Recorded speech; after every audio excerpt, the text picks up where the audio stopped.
Hey, good morning, everybody. This is Coleman Murphy with the Smartcat team. I'm also joined by Connor from our team today. First of all, let me start off by apologizing for my tardiness. We're having a little bit of technical difficulties with the latest version of Zoom, but we are good to go now. So, again, thank you for joining us this morning. The focus of this webinar is for organizations that are currently working with an agency or are in the process of at least considering alternatives. We want to walk you through what you should expect, how you should go about the decision making for dealing with your agency as you consider a transition, and how to be successful as you move from an agency to an in-house AI first model. We still have people joining us, so we're just going to take another minute or so to allow people to hop on the call, and then we'll get into it. If you do have any questions, we will be happy to answer those at the end of the webinar. We do have a Q&A session set aside. And with that, just give us another moment, and then we will help you out with the rest of the webinar.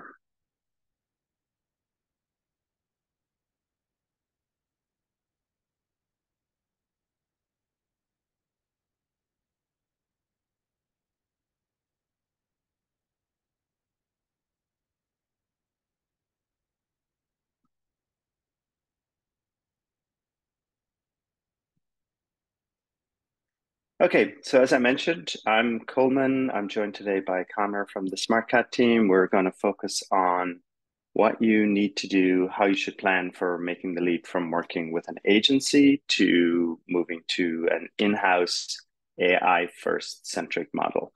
Um, Here's the agenda that we're going to go over today, and I'm going to make this a pretty dynamic session. So it's not just a set of slides, but we really want to show you how are other people doing this. And it can be a big undertaking. It can be pretty scary if you've been working with an agency for a long time, or if you don't have resources, which is probably the biggest thing that we hear from people, which inhibits them from considering a transition to an agency model.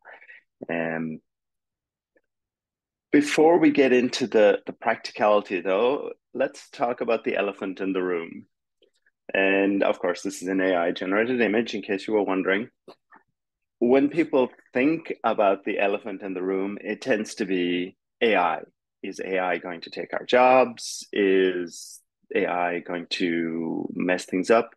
Is there any way our company is going to adopt AI? Am I, as a team member or as a manager, am I going to be able to get my head around AI and use it effectively? And I would like to answer that last one first. Absolutely. And today, as part of this webinar, I'm going to be doing some exercises that will show you, if you haven't already experimented with like Claude or ChatGPT, I'm going to show you how you can really use that to best effect. Um, just a quick question. Feel free to respond using the thumbs up symbol if you have currently or are currently using a tool like ChatGPT or Claude or one of the other Gen AI tools to help you in your day-to-day work. So feel free to throw thumbs up or thumbs down into the UI using the, what's that tool called? I think it's the responses tool. Um, but let's talk about the elephant in the room. The elephant in the room is not AI by itself. The real elephant in the room is what's happening in the broader world right now, where companies are making decisions about how they operate so that they can be more lean, more efficient. We read pretty continuously about organizations having layoffs and downsizing, or certainly they're freezing budgets, or they're planning to cut budgets in 2024. They're freezing headcount. So for you, you need to think about how you operate within that bigger world. Um, and you also need to think about what else is happening within your organization. So it's not just that decisions are being arbitrarily made, that budgets are going to be frozen, but there's a lot of decision making going on right now because of AI, where people are looking across the company and they're analyzing spend, they're analyzing return on investment, and they're really making decisions for people. So for you, the elephant in the room is really this. Are you going to take the initiative and move and do something to help you be better prepared for what might be budget cuts or hiring freezes? Or are you going to let an external team, whether it's a digital transformation team or some head of a division or whatever it might be, are you going to let them make the decision for you? And I would strongly encourage everybody to think with that mindset. And I'm so happy that you're here with us today because clearly it is at least on your mind about how you can use AI or how AI can play into the mix. And the way AI can play into the mix is it can help you become more efficient. It can help you do things faster. It can help you take care of tasks. It can help you do things that you otherwise might not feel comfortable doing. And again, this is something we will show today on the webinar. So again, AI is not going to take your job. AI is not going to get rid of the role that you have. AI can help you become more valuable to the company, and you are better prepared to meet the elephant in the room and have a strategy in place where you can say, hey, here's what we are doing to enable us to operate more efficiently, to do more, to manage costs. So let's dig into that a little bit more. What we just described is transformation or change. It's continuous in business. It's pretty much continuous in almost every organization. It is really, really happening right now. Just about every organization has some kind of initiative going on to decide how are they going to adopt AI in order to help them address those needs that I mentioned. Tough marketplace, a need to contain costs and contain headcount or possibly reduce headcount. So when you look at your role, whether you're directly responsible for translation, like you've got a localization or translation title, or where translation is a big part of what you do, like you're in learning and development, or you're in marketing, or you're in the product development team responsible for UI or global expansion. There are many, many things that go into translation and localization that impact your ability to perform. And it's really important that you figure out what those are, you start documenting them, and then you put together a case for why your organization should change. So on the left are typical things that we encounter when we work with clients who are making that transition or are using a digital solution like Smartcat for the first time. You have all of these different things that are like working together: cost, turnaround time, quality, and consistent terminology. And you don't really have visibility into why these are happening. So process visibility is a big challenge when working with an agency. You can't quite tell, okay, why is this project delayed, or why is this project taking so long? Why can I not get the quality in the first go around?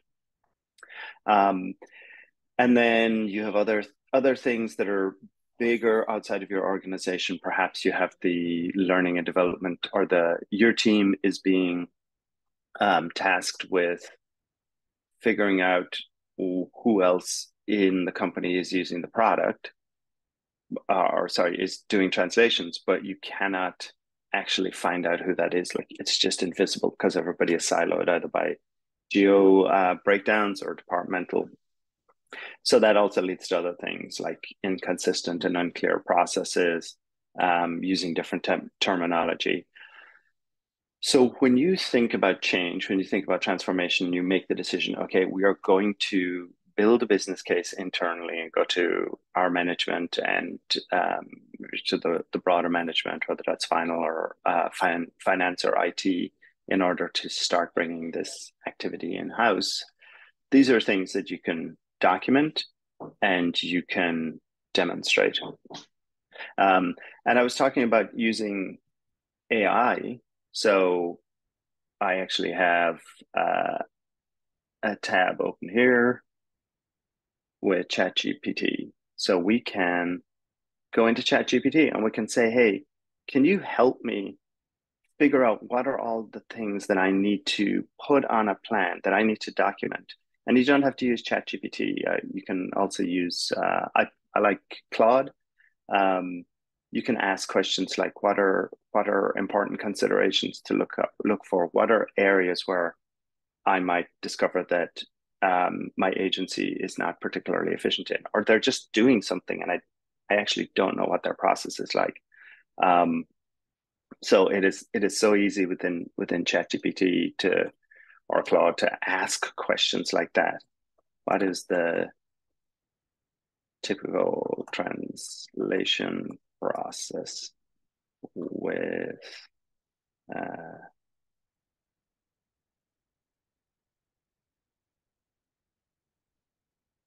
I can type today.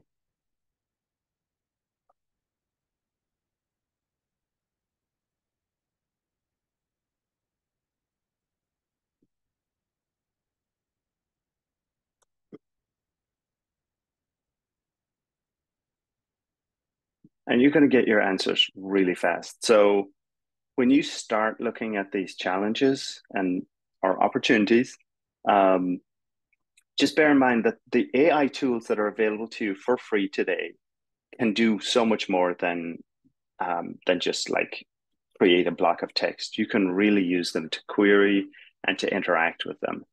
Um, so take advantage of that, but be aware that you need to build a business case for change and you need to do it pretty quickly. So many companies are in the middle of 2025 budget planning right now.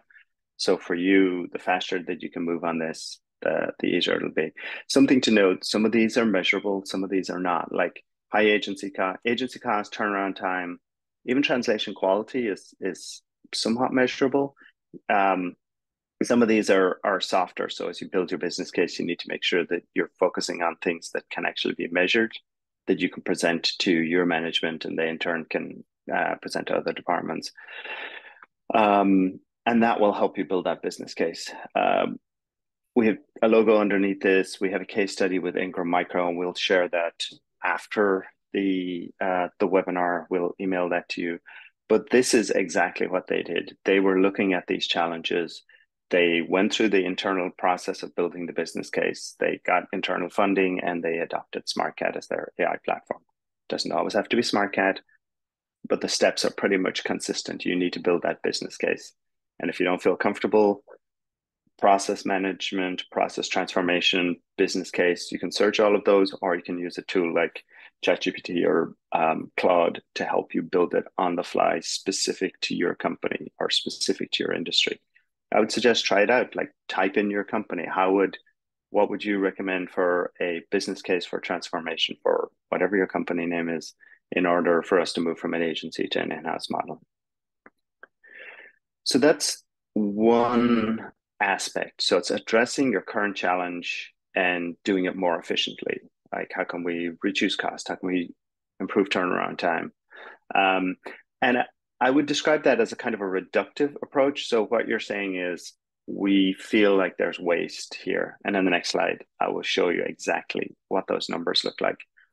The other approach, or in addition to the what you see on the left, is addressing untapped opportunity. And this is what we saw with Smith and Nephew, another organization that works with us. They're a medical device manufacturer with a global footprint. Their frontline sales team is literally in the operating room with their clients around the world. So in the case of Smith and Nephew, they needed to be able to empower that frontline sales force to sell their product and communicate the value of it and address like questions that might come up in the operating room. They do um, surgery support tools as well as implantable devices.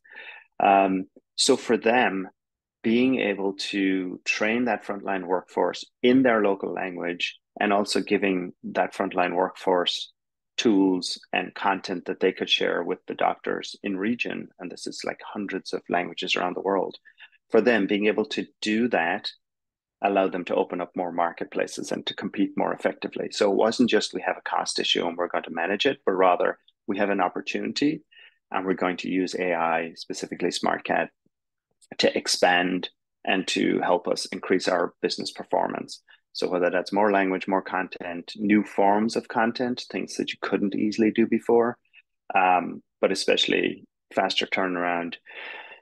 These are all things that are additive. Um, and also the other thing about a platform like Smartcat or any of the AI, especially course creation tools like our AI course creator that we launched earlier this year, this also allows learning and development teams, for example, to focus their efforts on really high value training materials, but then to empower regional teams to develop, for example, an IT department might want to create a set of training materials for their own team. Previously, that would come to the L&D department for them to create, but now with an AI tool, you can enable people to serve themselves. So a lot of value that can be added using AI without increasing your overall number of employees or budget, but it has huge value to the company. But let's jump back to the first one. And if you don't have a handle on what your costs are with your agency, don't worry, you are not alone. Many organizations don't. It does take a bit of work to dig out like how much are you spending, especially if it's part of an umbrella budget number. Um, if my slides were performed, there we go. But we can certainly share this information with you. And what you see on screen is numbers. These numbers are based on us analyzing over 500 of our accounts and looking at those measurable metrics, the things that you can actually put down in numbers and say, okay, here's what we're spending, here's how much time it takes, here's what the quality is, and then compare that to what you would get with an AI platform like Smartcat. Um, Obviously, your results will vary, but truly, as a starting point, you can use these numbers and you can, with a high degree of probability, predict that your results are going to be somewhere in this realm if you make the shift from an 100% outsourced agency model to an in-house solution using something like Smartcat. So again, across 500 enterprises, almost 80% cost reduction, over 95% first time AI accuracy. And the massive one is turnaround time. And this is so important for especially things like training materials, where you can't wait 3 to 6 months to deliver a course on health and safety or on just general employee policies. So an AI platform like Smartcat really changes your ability to deliver content in a timely manner, which in turn means you can do more, or you'll certainly be appreciated more internally as you accelerate your ability to respond to requests. And I just included a sample of one financial services company that we're working with. In this year, to date, they've saved over $500,000 by using Smartcat. So these are not like tiny little numbers. Obviously, it is dependent on how much content you translate. So pretty much everything in this realm is built around the idea of words. So if there's 5,000 words in a training course, or if you've got 2,000 words in a white paper, for example, you can kind of do the math and add it up. We also have a calculator on our website. I'll just pop over to that. So if you don't want to do that manually and figure out the cost savings, you can, where is it? It's buried down the bottom of the page now. Where are you? There we go. Yeah, so I guess it's about the middle of our homepage, smartcat.com. You can plug in like what languages do you want to translate into roughly how many words, and it'll calculate the savings for you. So as you start to build a business case, you can use tools like this. There are many other tools from other vendors out there as well, but like don't be afraid to start putting data in there. Or if you just have a ballpark of how many words you have and you want to use the model that you saw on the previous slide with even if you go conservative, let's say 75% cost reduction or and a 10x improvement in turnaround time, you can start working with some pretty conservative numbers and quickly see, okay, this is something that we can get our heads around. We can build a business case. We can go to management and we can meet that elephant in the room head on with a pretty solid proposal for how you can help the company overall. And then you can put that into a plan. What format you choose to put it in is entirely up to you.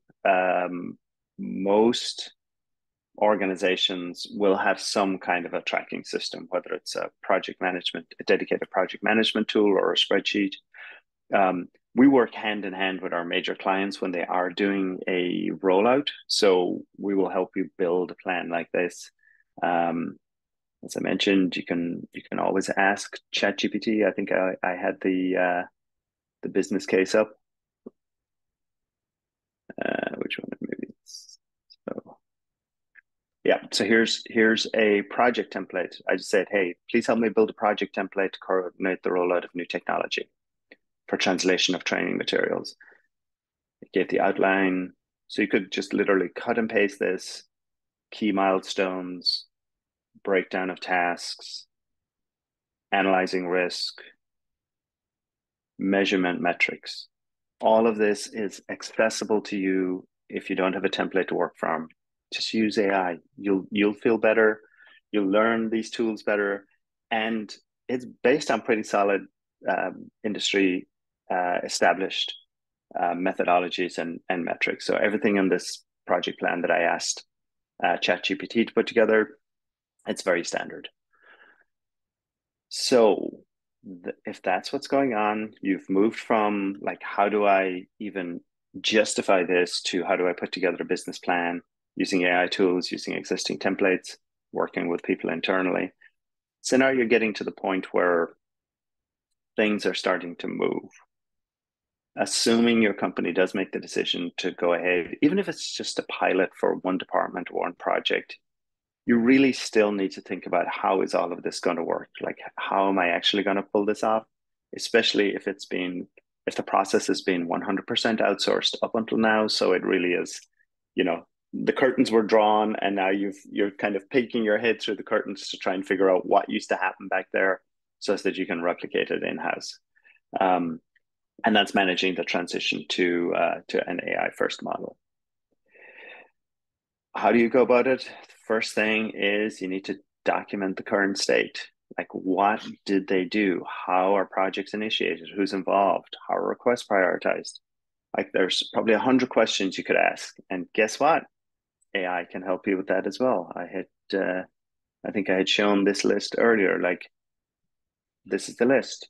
What are things that you should consider when managing the process of, well, first of all, what does an agency do? So here's a list. You can always query more. You can say, give me more detail, go deeper into a particular topic when you're using one of these chat tools. And then what's the translation process itself? Like, how does it work? All of this information you can find very easily. You may already have it in-house. And if you do, that's fantastic. Like, if you already have all of your processes documented, like you could go to your agency and ask them for it. You could say, I need a breakdown of what the process is like. And you can ask that question with a legitimate framework. Like, why is it taking 6 months to get material in Japanese? Like, please break it down for me. Show me exactly what is happening. What is the cause of this delay? Because I can assure you, with an AI platform like Smartcat, it does not take 6 months. It barely takes 6 minutes. Let's say if it takes 6 days, that's about what the limit should be. So you are authorized to ask your agency these questions. And especially now, if you're not asking them the questions, somebody else is going to ask the questions for you. So again, you don't want to be caught out with, I don't know, that's just the way it is with the agency, or this is just the way we always do it. You have to take the initiative and be prepared to meet that elephant in the room when it comes walking in, because it is going to happen. All spend across every organization is going to be under a microscope. Processes are going to be questioned. So you want to be ready and ideally be ahead of that discussion. So you document your current state and you map it to a new state. An example, how do you communicate with your agency? Right now, you might be using spreadsheets and email. That's what we see pretty consistently. You get somebody develops a piece of content, whether it's a training manual or a marketing brochure or a full learning course in Articulate. You then export it into some format that the agency can work with. Like I said, frequently that's going to be a spreadsheet that's shipped off to the agency by email, or maybe you've got some cloud drop where you share the files. It goes behind the curtain, they do their work. You get a spreadsheet back that maybe has a second column added for the second language or four columns for each of the languages. And then you start implementing that back in whatever system it came from. So let's say that's your current state with all of those steps. With the new state, pretty much all of that is gone if you're using a platform like Smartcat. So your new state, the good news is your new state will be a lot simpler than your old state. In the case of Smartcat, you start a project right within the Smartcat platform. It's got full project management and workflow capabilities right there. You can assign translators right there. You can run the translation right there, all in the same interface, and you get the results back immediately. So all of those steps around exporting it and transforming it and putting it into a spreadsheet and emailing it to somebody and then following up with them on email and hoping that your results come back in an accurate format and then bringing it back into your source application, those steps go away. So when you're mapping current state versus new state, you can just be confident that you're not going to have to deal with a lot of things that you previously dealt with. Having said that, you are going to be dealing with some other things that you may never have dealt with. Like, do you have resources who can even do the translation or do the translation validation for you? In many cases, if you're using an agency, you don't have those, or if you do, you're leaning on people in other departments or in other regions to do the validation for you. So there's this step where maybe they can still do that with the new process, but maybe that's also an area where you might decide to address that gap right away. An example of that is at Brinks, where they're doing a lot of translation, or at Smith and Nephew. And the resolution to that gap is to use the Smartcat marketplace. We've got over 500,000 linguists specialized in by industry, by region, by language, who can translate manually an entire canon of work, or they can do the QA and final edits, or however you want to work it. So those kind of gaps, even though they might be kind of daunting initially, where you feel like, oh, I don't have the resources, we don't know who's going to do this, you can easily manage those. And that's part of what we do. Like, we are in the business of helping teams like you succeed. So we make sure that you have access to qualified linguists. We make sure that our product is easy to use. We make sure that it's comprehensive, so it does everything and you can do it all in one environment. And most importantly, we are there as an account team to support you every step of the way. So whatever you're running into where it's like, I can't figure out how to do this in the UI, or I can't find somebody who's a specialist in medical devices who speaks Japanese or kanji or whatever it might be, we're going to help you. So that's what you can do. You can do this. There's nothing in any of the items that I've just shared or described that the average knowledge worker cannot do. Now, you shouldn't try and do it all alone, and you should absolutely validate as you go along. But this is actually a manageable activity. You could sign up for a free account of Smartcat today, and you could start using it tomorrow. You could test it out on a document or a set of documents on a project like an Articulate training course, and just get your feet wet. So it doesn't have to be completely like we're going to do everything at once. You can step into it. And that's really key to how you ensure your long-term success with not just migrating from an agency, but being successful with your new approach, because it is very different. It is going to be challenging for many people. It is going to be scary for both you as well as people on your team or other people in the organization who might be used to doing things in a different way.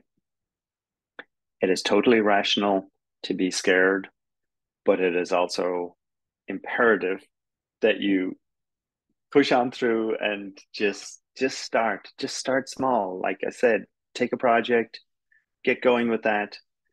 Make sure that you've got other people within the organization who share your vision. So either once you get started, that's a good time to start sharing how you're using Smartcat or how you're using any AI platform to help you do your job better, to get results faster. And then with that, you'll start to get more people on board. Um, and then celebrate it, celebrate those first wins, like share that findings, let people know, hey, I just tried out this tool. It works great. Here's what the results were.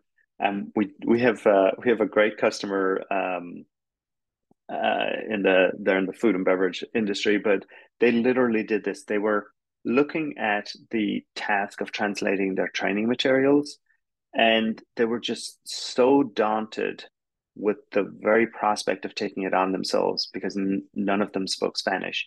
Um, Literally for 2 years, they were kind of frozen in place and just not touching it. And then one Friday evening, um, they just did a Google search. They found Smartcat, set up an account. Over the weekend, one of the team members translated their training materials into Spanish. On Monday, shared it with the management team, and they were just off and running. They were so impressed with what they were able to do, self-directed in a very short amount of time, that they just adopted Smartcat and they've been using it ever since. We've got a case study on that as well, which I will share with you. Um, if you have a champion, let me rephrase that. Make sure you have a champion. You need somebody within the organization. If you don't have decision making and budget authority, um, you need to find somebody who holds that role, somebody who is well respected within the company, who has influence over decisions both upwards as well as across other teams. Um, find your champion, share your successes with them, make sure that you keep them up to date, share your project plans, show how you're using something like ChatGPT and Claude to build project plans.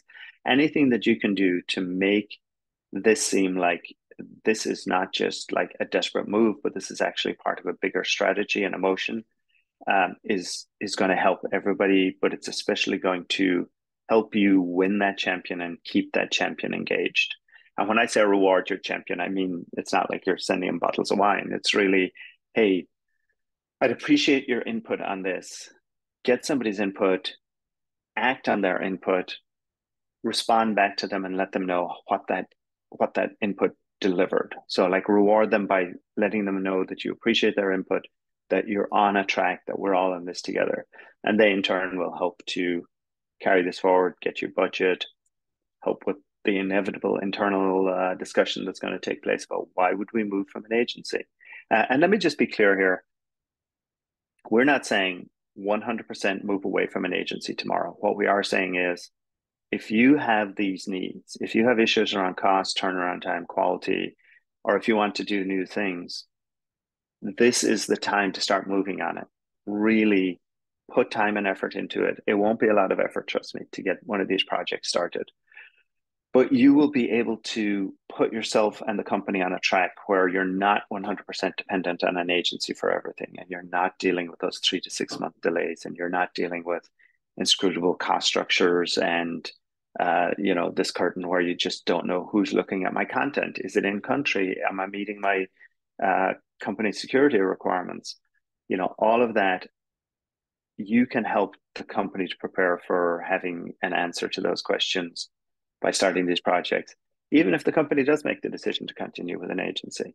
And trust me, agencies are starting to play more and more in this space as well. So they're recognizing that it is important for them to have more of a collaborative approach with employees. So who knows, you might end up staying with an agency, but you've given them a wake up call of they're not the only show in town.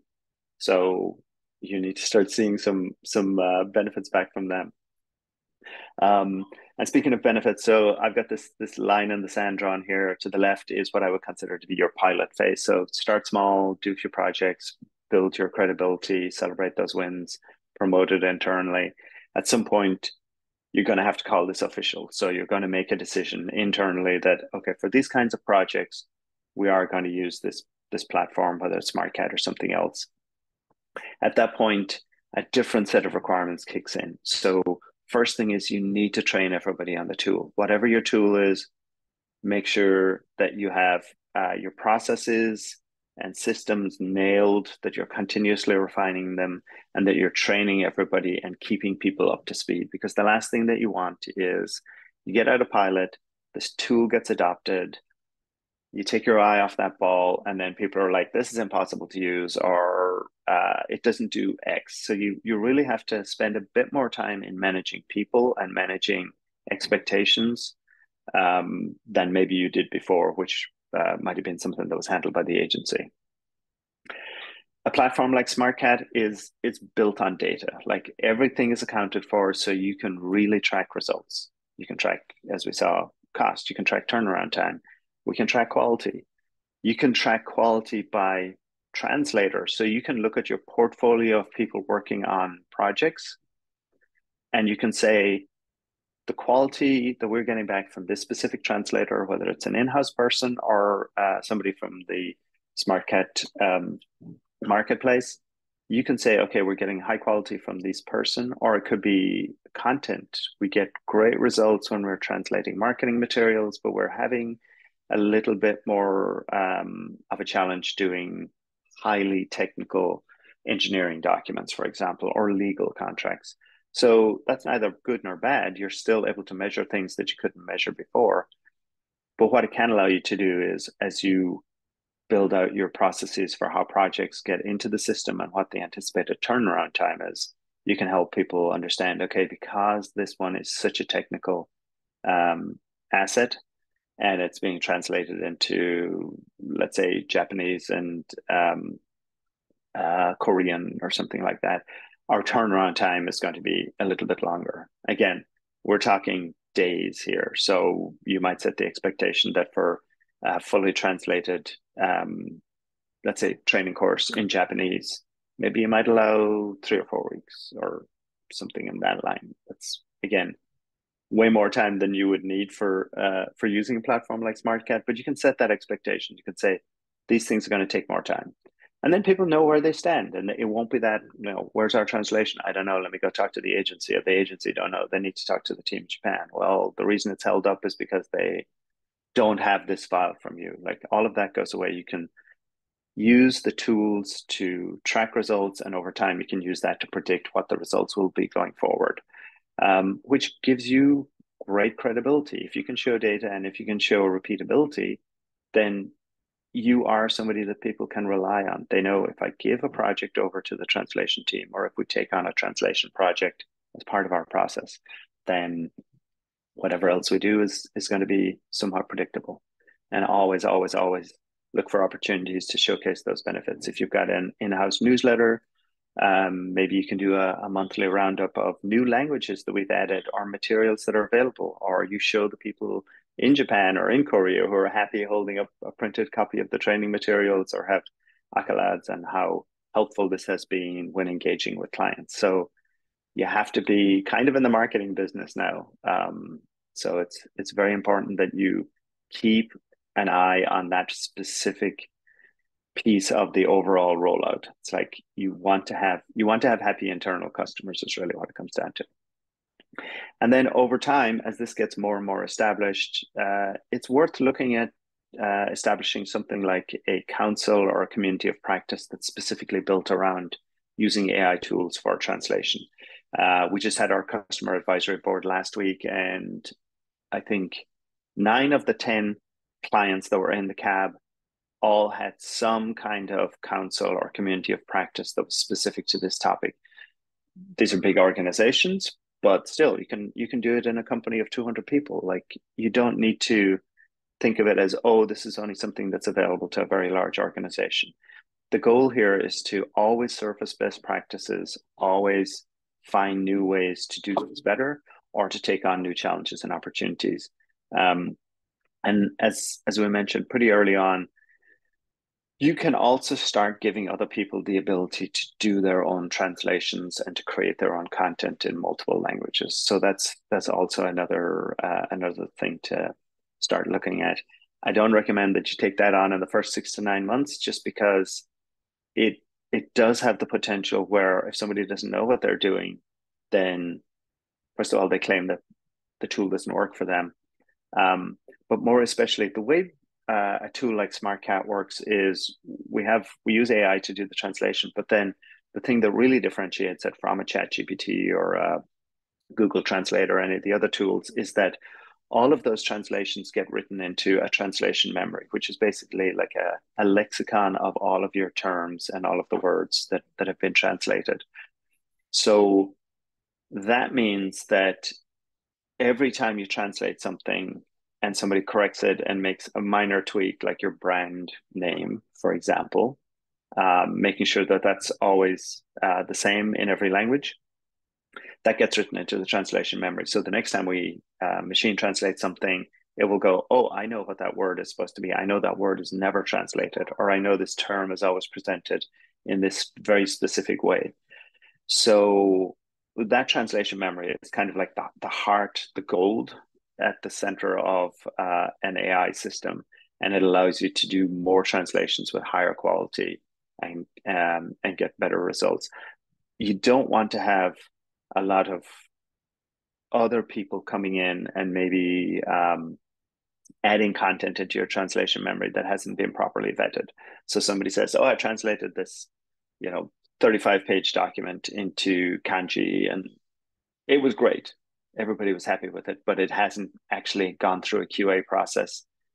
Now with Smartcat, we do have an AI-powered QA and validation system built in, so it will flag any areas that look suspect. But if somebody is like overwriting that, then that's just a risk. But of all of the things that could possibly go wrong, that is such a tiny little corner of it compared to all of the benefits that you get from taking something that used to be outsourced, it used to be behind the curtain, bringing it in house and making it where it's a high performing, fast turnaround, low cost, high quality asset for the company. So pretty much, oh, yes, I see our time. I went a little bit long in the slides, but this is where I would love to hear any questions that you have. Everything that we covered has been recorded, and we will share that recording in the coming days. We also have a few assets that I mentioned that we will share. Um, but at this point, if there's any questions, I would love to take those. Um, Looks like there's a few in the chat, Coleman, in the Q&A. Okay, Q&A is now popping up. Connor, would you mind just reading out the questions and then I'll answer them? Sure. Yeah, this first one's from Carolina. In the AI front of house translation model, who holds responsibility for damages occurred as a consequence of bad translations? In the AI first model where everything is in-house, then it is with most things, if you're doing it yourself, then you're responsible for it. Um, it is not something that has been flagged, and we deal with major corporations. So that specific element is not something that has been flagged in isolation. But to answer the question, if there's an issue with the translation, then the responsible party is the team that either creates the content or is specifically responsible for translation if you have a translation team. Actually, let me build on that one more. If you're using our marketplace, or even if you have your own translators, like I said, you can always track who does what. But specifically, if you're working with freelancers, they don't get paid until you're happy with the translation. So a classic model is, like I mentioned, Brings, where they're using our community of freelancers to translate in content into additional languages. We can use AI to recommend a translator for you. In their case, they've already worked with these enough that they know which translators they want to work with. But in the early stages, when you're getting feedback, you do the AI translation. It takes a few minutes. You hand it over to a freelancer through the Smartcat community, and typically their turnaround time is going to be 24 hours. You can then validate that and look at the translation and say, okay, there's still a lot of work that needs to be done. So the project isn't complete, or that phase of the project isn't complete until you say, yes, we're happy with this, the translation is accurate, and now we can move on to, you know, publishing it and also paying them. Awesome. Moving on to the next question here, unless there's any follow-ups there. How does a tool like Smartcat AI perform with local languages where the data sets are smaller? Well, we support over 250 languages, and we're using translation engines. So in most situations, we're not using a generative AI tool. So there's less risk of hallucination. For example, it's more of a like an established machine translation that has existed for 20 plus years. Um, but it is always going to be it's going to be a little bit of a challenge when you are dealing with that situation.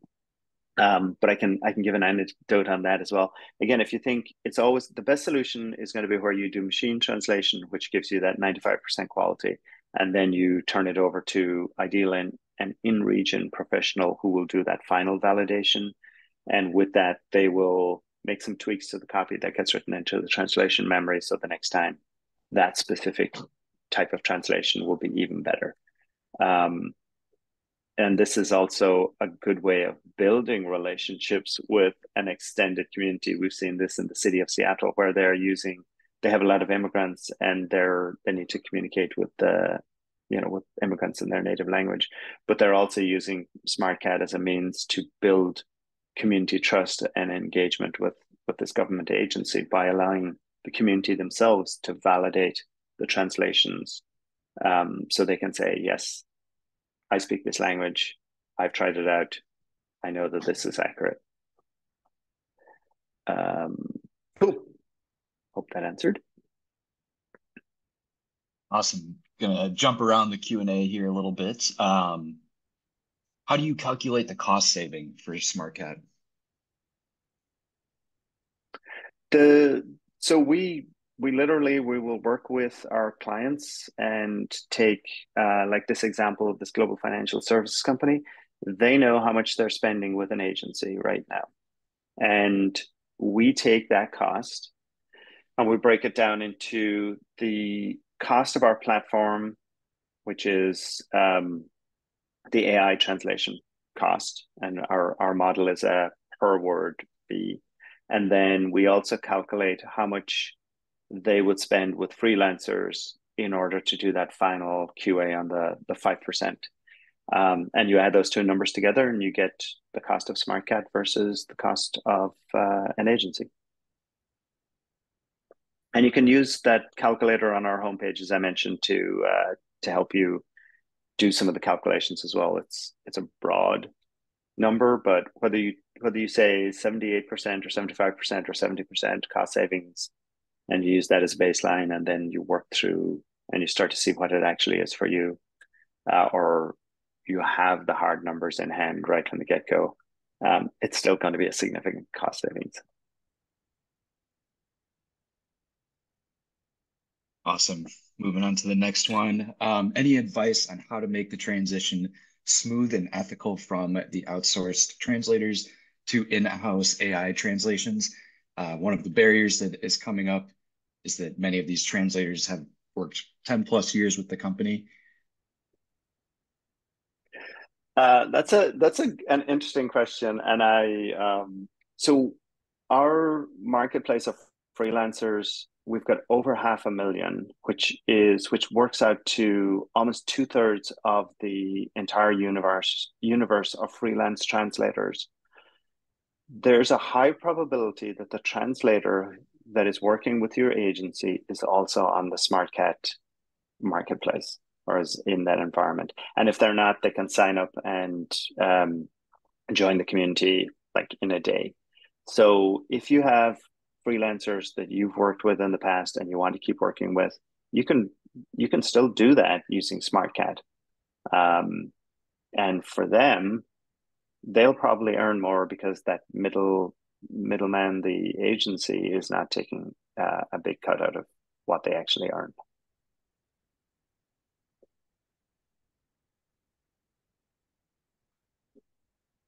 right, so we've got one question left. Um, Might be worth typing this one out, Coleman. Looks like a personal experience Okay. with Smartcat. All right. And this is in chat. I am working on it now, so just trying to copy and paste it. Okay. Here, I'll just go ahead and read it. So, my company experience with Smartcat, first time AI accuracy is that it's dictated by post editor's personal decisions. If the post editor wants to have more translation work, meaning costs for us, they edit the AI translation on their own. In our case, the post edit rate was really high, meaning that the AI accuracy was really low. And the extra cost Vice, we are in hands of post editors' own decisions. Oh, you shouldn't, you truly should not tolerate that. So it sounds like you've got a freelancer or post editor who is, you feel, gouging you. Um, you have a few options. Here's something that I would suggest you try, if not recommend. Give that same project to somebody else. Just exactly the same thing. Copy the project in Smartcat, assign it to a different freelancer. Smartcat will recommend a translator for you to do the post editing, see what your results are. Again, data is available to you and you can use that to make decisions within Smartcat. So now you have two data points. The existing freelancer who it feels like is deliberately translating things incorrectly so they can bill more hours versus somebody that you have picked as a test or a comparative point, and just see what the results are. Also in Smartcat, we have added AI validation. So within Smartcat itself, you can go into a document that's being machine translated and you will see what we estimate the translation quality is right out the gate. So if it's in many cases, like I said, it's going to be 90-95%. So you can see where is this person editing? Like, are they making edits to just anything they feel like, or are they making edits to those areas where we've already identified a post editor should take a look?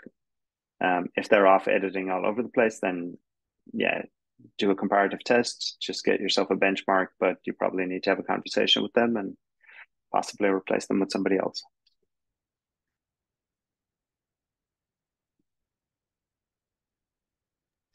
Awesome. So Right. that These are wraps great up the questions. yeah, yeah, absolutely. So that is all the questions that we had in the Q&A. Cool. All right. Well, thank you again, everybody, for walking through this. Like I said, it can be pretty scary to think about this, but trust me, somebody in your company is thinking about this. So you might as well get a jump on it.